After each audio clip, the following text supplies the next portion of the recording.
Živim na kruzeru i svi hoće room tour. Idemo! Spremila sam vam cijelu sobu i sve fino posložila za room tour. Budite ponosni na mene. Ovo je dakle dio koji svi vjerojatno znate. Moj porthole! Woohoo! Au!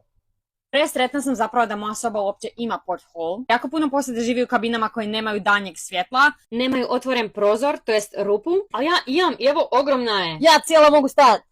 2 put. Jedna od najjačih stvari života na brodu je samo probuditi se u novom mjestu. Nemaš pojma di si. I imam svjetla posvuda. Tako da sam si stavila dekicu pelenkastu da bude lijepo i udobno. Tu stvarno imam najljepše poglede, pogotovo kad je zalazak sunca.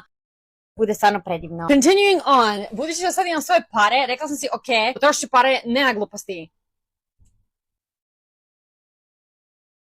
Rest in pieces, moja plaća. Game changer mi je što sam si uzela svilinkastu jastučnicu. Stvarno pomaže da mi koža bude čišća nego prije. Ali also ne jedem baš slatkog, tako da. Dekica je onak koštala $10, ali stvarno mi je poslužila kad mi je nekad znalo biti hladno. Also, ovo lišće se zna upalit. Efektivnije, of course, noću, ali evo kako izgleda upaljeno. Krevet je full udoban, dupli je, a imam i ovaj jednostruki gore koji se može spustiti. Probat ću vam spustiti krevet da vidite kako izgleda. Tada! Ovo se zove single outside cabin. Single jer sam ja single.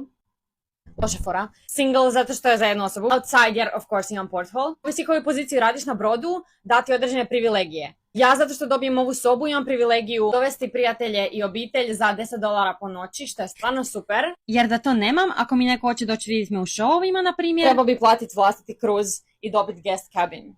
Dizanje! Hasto ste došli sa mnom u part 1. Let's go.